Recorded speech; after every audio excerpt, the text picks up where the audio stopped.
Oi, gente, boa noite, tudo bem? Hoje nós vamos falar sobre a independência das 13 colônias e a independência da América Espanhola. Bom, antes de tudo, a gente tem que se contextualizar para o movimento que influenciou grande parte das revoluções e das independências que nós conhecemos, né? Foi o movimento do Iluminismo, né? As ideias iluministas, elas surgiram no século 17 e 18 e elas buscavam a liberdade política, econômica, a igualdade, os direitos inalienáveis, os direitos que são inegáveis para os seres humanos. Esse movimento foi um movimento intelectual e ele, além de tudo, ele questionava e ele também propôs muitas soluções para os problemas que eles questionavam. Então, esse movimento intelectual, ele influenciou a Revolução Francesa, a Revolução da Haiti, e especificamente, né, a independência das 13 colônias e a independência da América Espanhola. Então, gente, tudo começa com as 13 colônias. As 13 colônias, elas eram, como o próprio nome diz, colônias que pertenciam à Inglaterra. A Inglaterra era a metrópole e as 13 colônias eram a sua colônia, que no caso hoje, né, são os Estados Unidos, mas naquela época a gente chamava de 13 colônias. Gente, desde o início das 13 colônias, elas eram colônias que tinham muita autonomia política, autonomia econômica, porque a Inglaterra nunca focou de fato em pressionar essas 13 colônias, porque naquela época eles estavam mais entretidos na Revolução Gloriosa, na Revolução Inglesa, né, que a gente fala. E nessa revolução estava ocupando muito espaço ali, os reis não estavam ligando muito para as 13 colônias, o que já deu para as 13 colônias um ar de autonomia, sabe? Elas não dependiam exclusivamente da Inglaterra, elas não dependiam, assim, nem em quesito nem político, nem econômico, né? Então, nesse momento da Revolução Gloriosa e Revolução Inglesa, a gente teve uma briga entre o rei e o parlamento, né? Foi um movimento que foi liderado pela burguesia da época, né? Da burguesia inglesa. No entanto, que um dos nomes, assim, principais da Revolução Gloriosa é Oliver Cromwell. E o Oliver, ele fazia parte do parlamento, só que o rei Carlos I dissolveu esse parlamento. Então, eles tiveram uma rixa ali entre o rei e o parlamento, né, para a burguesia começar a ter poder político, porque naquela época ela ainda estava em ascensão, né, para se tornar o que ela é hoje. Então a burguesia naquela época estava ainda ascendendo socialmente, ascendendo economicamente. Eles queriam também ascender politicamente, eles queriam ter poder político, né?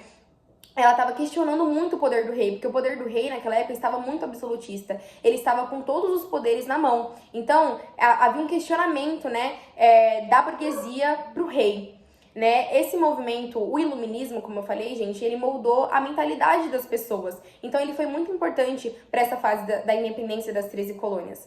Depois que a Revolução Inglesa acabou, né, a gente fala que as 13 colônias, elas são fruto da ética protestante, né? O que significa a ética protestante? Muitas pessoas que estavam na Inglaterra saíam da Inglaterra e iam para as 13 colônias por conta de perseguições religiosas, porque na Inglaterra a única religião mais aceita era o anglicanismo. Tinha uma mistura entre o catolicismo e o protestantismo, mas as outras religiões acabavam sendo perseguidas e essas pessoas iriam, né, vir para as 13 colônias. E aí veio o fruto da ética protestante. Eles eram muito protestantes, muito religiosos, as mulheres se cobriam, se vestiam muito. E elas acabavam sendo divididas em norte, centro e sul. Mas a gente vai focar bastante na norte e na sul. Como eu disse, a organização era relativamente autônoma das colônias, né, até finalizar a Revolução Inglesa. Porque depois que acabou a Revolução Inglesa, os reis começaram a voltar e pressionar as 13 colônias. Obviamente, elas não iam aceitar isso, porque as 13 colônias já tinham uma autonomia. Então, elas não iam aceitar essas pressões que a Inglaterra ia colocar sobre elas, né? Então, o que acontece? Vamos para a situação política, econômica e social das 13 colônias. A situação política era que as 13 colônias elas estavam sobre, como eu disse, sobre o domínio britânico da Inglaterra, e elas também estavam enfrentando algumas tensões crescentes ali devido a algumas questões, né, como a tributação sem representação, restrições comerciais e a busca por autonomia política ainda mais do que elas tinham. A econômica, gente, elas estavam prosperando, principalmente as colônias do norte, gente. A gente tem uma diferença que nas colônias do norte, elas tinham uma colônia de povoamento, né? E nas do sul era de exploração. Então, as do norte, elas estavam prosperando bastante, elas tinham uma agricultura muito diversificada, uma economia muito diversificada, elas tinham agricultura de tabaco, de arroz, indústria madeireira, pesca, comércio de escravos de escravizados africanos. E na social, ela tinha uma mistura de culturas ali da Inglaterra, das 13 colônias, deles mesmos, e com sociedades que eram mais agrárias no sul, era mais aquela coisa do latifúndio, se parecia bastante com as colônias de exploração aqui do Brasil, por exemplo, da América Espanhola, era bem voltado para exploração, latifúndio, monocultura, enfim, tinha muitos escravizados africanos. No norte, a mão de obra era assalariada e era livre, então essa era uma grande diferença entre as colônias do norte e do sul. E aí a gente vem para algumas causas do conflito entre a Inglaterra e as 13 colônias. As principais causas desse conflito, gente, foi como eu disse, quando acabou a Revolução Gloriosa, quando os reis da Inglaterra voltaram seus olhos de volta para as 13 colônias, né? Eles começaram a pressionar bastante as 13 colônias com impostos e com leis, chamadas leis intoleráveis, que eram leis que não eram toleráveis pelas 13 colônias. Né? Gente, uma coisa também que é importante falar, que durante esse tempo, antes da Inglaterra pressionar as 13 colônias, a gente teve a Guerra dos 7 Anos, que foi uma guerra entre a Inglaterra e a França por território.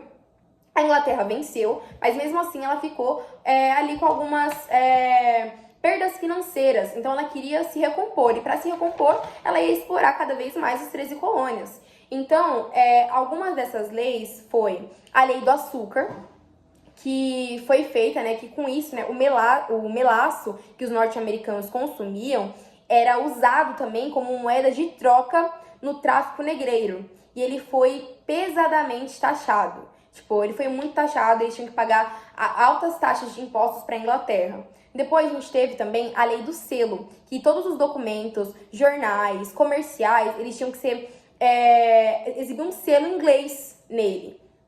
No entanto que os ingleses acabaram revogando essa lei, porque as 13 colônias não aceitaram de jeito nenhum, odiaram essa lei. Depois a gente teve também a lei do chá, que impedia com que os norte-americanos conseguissem comercializar o chá com outros países sem ser Inglaterra, só poderia comercializar com a Inglaterra. Isso deixou as 13 colônias muito assim, com muita raiva, né, vamos dizer assim. E as 13 colônias, o que elas fizeram? Como uma forma de protesto, alguns norte-americanos brancos se vestiram de indígenas, foram num navio e jogaram muito chá no mar. A Inglaterra viu e falou assim, vocês vão fazer isso?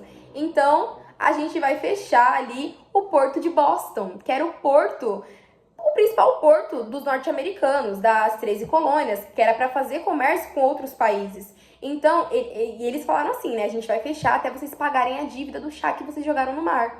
Gente, como eles iam pagar se o porto de Boston, que era a principal forma deles conseguirem dinheiro, estava fechado? Não tinha como, né? E aí, tem todo o processo que eu vou descrever agora, que levou à independência das 13 colônias. Então, todas essas leis que a Inglaterra impôs, colocou nas colônias, já começou a fazer com que os colonos se revoltassem, já querendo a independência, eles já estavam ali na mente. Então, cada vez mais esses impostos aumentando, os colonos também iam se revoltando cada vez mais. E aí, em 1774, alguns representantes das 13 colônias, quando eu falo representantes, eram norte-americanos, eram ingleses que saíram da Inglaterra e foram para as 13 colônias. São esses representantes das 13 colônias, eles se reuniram num primeiro congresso continental na Filadélfia e eles declararam a independência, né? Teve a declaração da independência e falaram, não, a gente vai ser independente. Aí, os britânicos não gostaram nada disso, a Inglaterra não gostou nada disso. Então, em 1775, em abril, ou seja, um ano depois, os conflitos armados deram início à Guerra de Independência entre os Estados Unidos, que hoje é Estados Unidos, entre as 13 colônias, e a Inglaterra. Então, depois de algum tempo de guerra, as 13 colônias venceram, mas a gente fala que a Inglaterra meio que deixou elas vencerem, assim, sabe? Não foi as 13 colônias que foram lá, nossa, a gente matou todos os ingleses, não. Eles deixaram, assim, a Inglaterra deixou eles vencerem. A gente, então, recapitulando novamente tudo que eu falei. em relação à independência das 13 colônias. A gente tem um contexto externo, que eram alguns problemas políticos e religiosos na Inglaterra, envolvendo a Revolução Gloriosa, a Revolução Inglesa ali. Então, eles não estavam prestando atenção nas 13 colônias. Contexto interno, a situação era de relativa autonomia política, né, econômica, principalmente nas colônias do norte.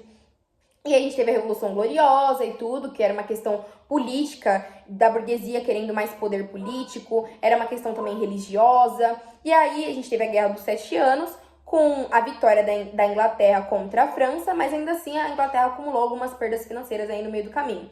Então, eles voltaram com a pressão, assim que acabou a Revolução Gloriosa, eles voltaram com a pressão nas 13 colônias, com impostos, com a lei do açúcar, lei do selo, lei do chá, as chamadas leis intoleráveis.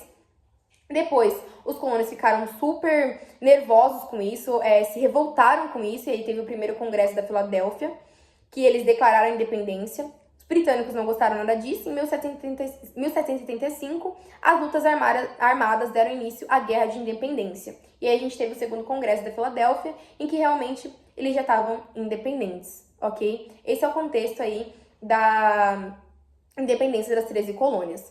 Depois, quando a gente fala... Agora nós vamos começar a entrar em um assunto que é a independência da América Espanhola. Gente, a América Espanhola teve muitos contextos, muitas influências, gente. As principais influências da independência da América Espanhola foi a influência das ideias iluministas, como eu disse, liberdade política, liberdade econômica, o uso da razão, direitos naturais e inalienáveis do ser humano. Todas essas ideias, gente, iam enchendo ali e fomentando cada vez mais a independência da América Espanhola. A gente teve a influência da Revolução Francesa, né, a influência ideológica, a ideologia da Revolução Francesa. O povo se uniu, claro, o povo se uniu ali com a burguesia, né, indicando para onde eles iriam e tal, com a burguesia, assim... Mas o povo se uniu, o povo foi lutar, o povo foi e conseguiu alguns direitos que eles estavam buscando. E a gente tem o período napoleônico, que é muito importante, gente. Vamos falar sobre o período napoleônico agora. Depois que a Revolução Francesa acabou, a França estava numa instabilidade muito grande, política, econômica, social. E uma figura que eles colocaram para dar essa estabilidade política, econômica e social era o Napoleão Bonaparte, que era um militar. Então, eles colocaram ele no poder, depois que acabou a Revolução Francesa, e ele começou o chamado período napoleônico, onde ele foi invadindo muitos países da Europa, menos a Inglaterra. Então, ele foi invadindo um por um. Ele chegou e invadiu a Espanha. Quando ele invadiu a Espanha, o rei da Espanha foi preso. Então, ele acabava tirando esses reis europeus, mandava eles presos, e ele nomeava interventores. Ou seja, às vezes era até da família dele, irmão, primo, ele colocava como interventor. Então, na Espanha, o rei ele foi preso. E durante esse tempo que o rei ficou preso, aí alguns anos, as colônias da América Espanhola começaram a ter uma certa autonomia, uma certa liberdade política, uma certa liberdade econômica. E isso fez com que já instigasse esse lado para a independência. Depois a gente teve a Revolução Industrial, gente. Como a Revolução Industrial influenciou a independência da América Espanhola? Porque com a Revolução Industrial que surge na Inglaterra, a Inglaterra incentiva a liberdade econômica. E aí, com isso, com a independência, os países conseguem ter a liberdade econômica. Porque, gente, quando um país é colônia, a principal característica para ele ser uma colônia é o pacto colonial. É o pacto de só fazer comércio com a sua metrópole. Quando o rei da Espanha ele é preso, isso acaba. Então, eles têm uma grande autonomia, conseguem fazer comércio com outros países além da Espanha. E algumas influências também da própria independência das 13 colônias e da Revolução do Haiti, que foi uma revolução feita por escravizados africanos, acabaram também influenciando bastante a independência da América Espanhola. E a gente tem um contexto interno, que eram as elites crioulas percebem uma boa oportunidade de garantir os seus interesses diante da situação externa. Então, as elites crioulas, gente, geralmente eram os filhos dos espanhóis que foram para as colônias para explorar. Então, essa elite crioula, que era filho dos espanhóis, né, tinha sangue espanhol, eles ainda eram ricos. Então, eles iam para estudar fora na Europa e ficavam sabendo das influências da ideia do iluminismo, da Revolução Francesa, da independência das 13 colônias. Então, gente, sempre a elite sabe o que está acontecendo, mas ela não queria deixar com que o povo soubesse, porque a partir do povo que haveria, de fato, uma revolução. Deles que são a minoria, não, né? Então, a gente tem, período napoleônico, A gente tem uma relativa autonomia das colônias espanholas com isso, porque o rei da Espanha foi preso. Então a gente tem liberdade política e econômica. Gente, é para todos? Essa liberdade política, essa liberdade econômica é para todo mundo? Não, não é para todo mundo. Quando a gente fala de liberdade política e econômica nesse sentido da independência da América Espanhola, a gente fala de uma liberdade política e econômica para a elite crioula, não para o povo, não para os escravizados, não para os indígenas, tá bom? E aí depois, gente, quando a gente tem o fim do período napoleônico, quando o período napoleônico acaba e Napoleão, né, acaba perdendo aí, os reis voltam, os reis europeus voltam, consequentemente o rei da Espanha também volta pro poder, e aí ele começa a pressionar as colônias novamente. As colônias não gostam nada disso, elas buscam e lutam pela sua independência. Gente, todas as independências de todos os países da América Espanhola, elas tiveram sim participação popular. Não foi só a elite crioula que foi lá e lutou. Não, teve participação popular, teve participação de mestiços, de indígenas, de escravizados. Enfim, teve participação do povo em todas. Claro que cada país foi um jeito diferente, foi uma guerra diferente, com nomes diferentes. Mas, assim, no geral, teve sim participação popular em todas, tá? E aí, com todas essas influências, né, acabou que teve a independência, né, eles tinham interesses diferentes, assim, cada região da América Espanhola tinha um interesse diferente, então eles acabaram se dividindo em vários países que a gente conhece hoje, né, por exemplo, Colômbia, Argentina, Uruguai, Suriname, enfim, todos esses países se dividiram, né, e formaram vários países como a gente conhece hoje aqui da América Espanhola, da América Latina, enfim, de fato, né. Então, gente, a gente tem que saber dessas influências, né? Como eu expliquei cada influência pra vocês. E por que foi importante. Todas as influências, principalmente as iluministas ali, que foram muito importantes para várias revoluções ao redor do mundo, para várias independências ao redor do mundo. E outra coisa, gente, que a gente tem que saber também, que quando Napoleão invadiu a Espanha, o rei da Espanha foi preso, certo? Espanha e Portugal estão ali um do lado do outro. O próximo é ser Portugal. Quando Napoleão foi invadir Portugal, o que aconteceu em 1808? A transferência, ou seja, a fuga da família real portuguesa para o Brasil. Porque o rei de Portugal veio para o Brasil com a família real, com a família dele. E com mais ou menos cerca de 20 mil nobres, gente. Eles eram para o Rio de Janeiro, que era um local totalmente sem infraestrutura, sem estrutura, um lugar pequeno, para esse tanto de gente que veio. E, gente, também um dos motivos que eles vieram pra cá, além de estar fugindo, o principal de estar fugindo do Napoleão e do período napoleônico, estava acontecendo aqui também na América Portuguesa, ou seja, no Brasil, as revoltas nativistas. Gente, não confundem revoltas nativistas com a palavra nativo que lembra indígena e tal. Não, porque nesse caso as revoltas nativistas eram feitas pelos colonos, pela elite colonial. Eram os proprietários de terra, eram comerciantes, grandes comerciantes. E eles estavam nessas revoltas nativistas para defender os seus interesses próprios, né? Eles tinham um interesse ali de liberdade, uma certa liberdade política, certa liberdade econômica, mas isso meio que atrasou e fez com que o Brasil não ficasse independente, né? A América Portuguesa não ficasse independente no mesmo tempo, assim, mais ou menos, que a América Espanhola. A América Espanhola foi antes, ficou independente antes da América Portuguesa, que no caso é o Brasil. E basicamente é isso, gente. O período joanino eu vou falar num próximo vídeo, a gente não vai falar hoje. Mas tudo que a gente tinha que saber eu falei, que era a independência das 13 colônias, né? Todo o contexto da Revolução Gloriosa, a Revolução Inglesa. Inglaterra deixou de prestar atenção ali, voltou para a pressão para as 13 colônias. Colocaram impostos, leis, eles não gostaram. Isso instigou a independência das 13 colônias. Depois a gente vem para a América Espanhola. Várias influências também das ideias iluministas, Revolução Francesa, período napoleônico,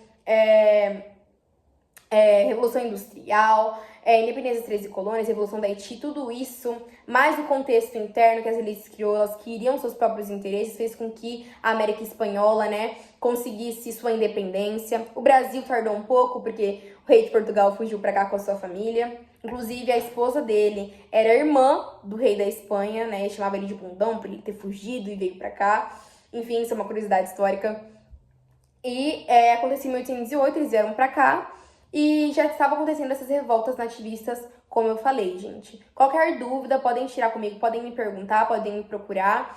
Se de repente eu deixei de explicar alguma coisa específica, vocês também podem me avisar. E é isso, gente. Essa foi a aula de hoje. Eu espero muito que vocês tenham gostado, porque eu gostei, eu gosto muito disso. E eu espero que vocês tenham gostado e entendido, né? Qualquer dúvida, como eu disse, podem tirar comigo. Eu estou aqui aberta para tirar as dúvidas de vocês, tá bom?